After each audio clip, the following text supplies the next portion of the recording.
Je suis Olivier Marlière et je suis le responsable développement économique du pôle métropolitain d'Artois. Alors, agir ensemble, c'est dans l'ADN effectivement du territoire.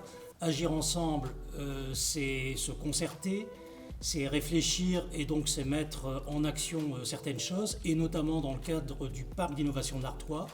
Être ensemble nous a permis d'avoir un parc labellisé par la région Hauts-de-France. La plus-value pour les porteurs de projets du parc d'innovation de l'Artois, c'est de pouvoir bénéficier du soutien des 3 agglos et d'un choc de coopération possible à tout moment, et donc de bien interagir avec l'écosystème. Alors faire le pari de l'innovation pour un territoire, c'est effectivement dès le départ prendre des risques et donc savoir que le projet peut bifurquer, peut demander une temporalité plus importante, de la recherche, du développement, des étapes qu'on n'avait pas imaginées, et donc là l'audace elle est partagée. Alors, selon moi, effectivement, il faut être audacieux, mais il faut qu'il y ait une bonne adéquation entre le porteur de projet, son idée, et aussi sa faculté d'audace, mais qui n'est pas de l'extravagance et qui n'est pas non plus une prise de risque qui ne serait pas mesurée. Alors pour moi, inclusion, c'est pouvoir accompagner des personnes au parcours varié, au profil très varié. Dans nos promotions, on a effectivement des personnes qui ont beaucoup d'expérience, qui n'en ont pas beaucoup, des personnes qui quelquefois ont eu un déclic de création et d'innovation qui ne s'est pas du tout passé au même moment et de la même façon.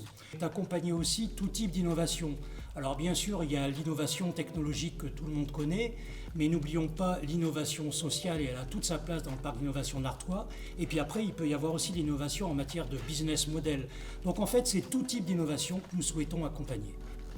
Alors n'oublions pas que le fil conducteur du parc d'innovation de l'Artois, c'est l'éco-transition au sens large. Nous, on s'attache à ce que nos entrepreneurs soient sensibilisés à des projets où les impacts positifs et les valeurs de la RSE ressortent constamment.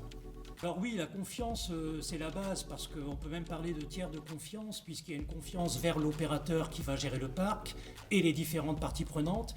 Et puis il y a surtout une confiance qu'il faut affirmer vers le créateur, l'innovateur. Souvent ce sont des diamants bruts, des personnes jeunes ou des personnes expérimentées qui ont une idée, mais ce diamant brut, il va falloir le polir, il va falloir le faire briller.